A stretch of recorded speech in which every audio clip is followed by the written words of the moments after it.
Hi friends, welcome back to our channel. நாம் இன்னைக்கு பார்க்க போகிற ரெசிபி குழந்தைகள் விரும்பும் சாக்லேட் கேக். பஞ்சு போல் இருக்கும். ரொம்ப சுலபமாக செய்திடலாம். ஓவன் தேவையில்லை, குக்கர் தேவையில்லை, பழைய கடாயே போதும். நம்ம வீட்டில் இருக்கிற பழைய கடாயே போதும். பாருங்கள் எவ்வளோ சூடாக இருக்குது, நல்லா சாஃப்டாக பஞ்சு போல் இருக்குது. நம்ம இதை எப்படி செய்திடலான்னு பார்த்துருவோம். முதல்ல கேக் டின்னை தயார்படுத்தி வச்சிடணும். பாருங்கள், கேக் டின்னை எடுத்து அதில் கொஞ்சம் நெய் இல்லைன்னா எண்ணெய் தடவி வச்சு, உங்கள்கிட்ட பட்டர் பேப்பர் இருந்தால் பட்டர் பேப்பர் போட்டுருங்க. இல்லை நம்ம கொஞ்சம் இதில் மைதா மாவை போட்டு அப்படி சுற்றி தட்டி விட்டுட்டா போதும். எல்லா இடமும் ஒட்டி அழகாக இருக்கும்.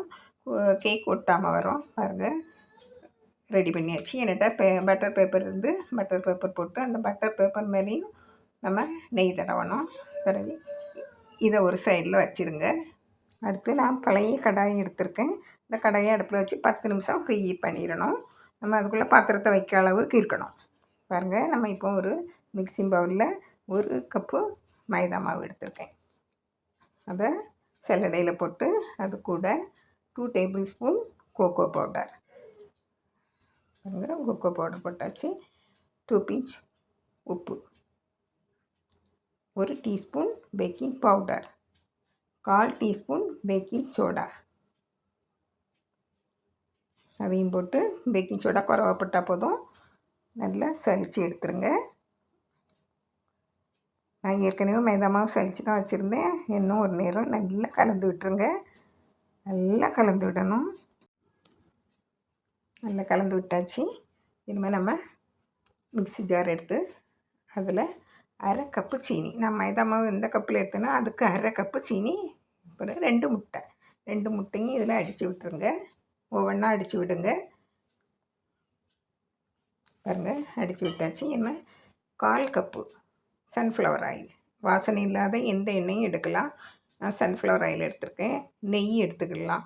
இதை நம்ம 1 நிமிஷம் பல்ஸ் மோடில் நல்லா அரைச்சி எடுத்துடணும். பாருங்கள், இப்படி க்ரீமி பதத்தில் இருக்கணும். நல்லா சீனி எல்லாம் கரைஞ்சி நல்ல வெண்ணெய் பதத்தில் இருக்கணும். இப்போ நம்ம இதை கலந்து வச்ச மைதா மாவு கோகோ பவுடர் கலவையில் கொஞ்சம் கொஞ்சமாக விட்டு கலந்து எடுத்துருவோம். நல்லா கலந்து எடுக்கணும். பாருங்கள், நல்லா கலந்து விடுங்க.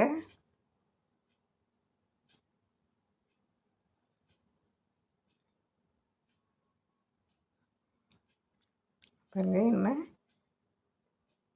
இதில் 2 டேபிள் ஸ்பூன் பால் விட்டு கலந்து எடுக்கணும். இது கொஞ்சம் கெட்டியாக இருக்குது.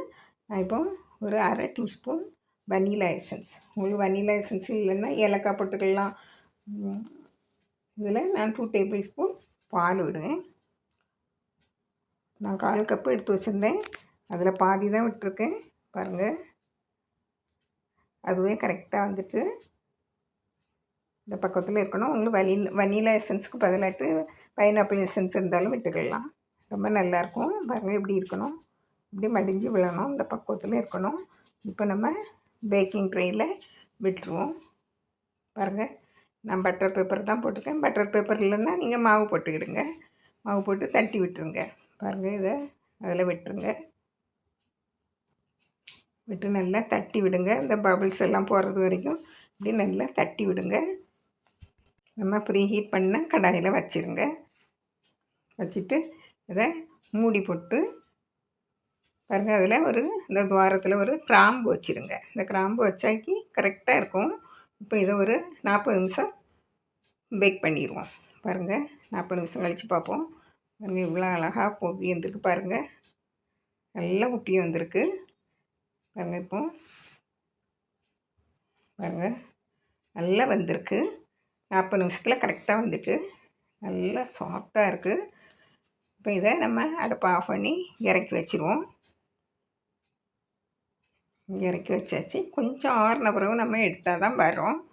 சரியா, இதை நம்ம கொஞ்சம் ஆறின பிறகு இப்படி கத்தியால் சுற்றி எடுத்து விட்டுறணும். நல்லா சூடாக தான் இருக்குது.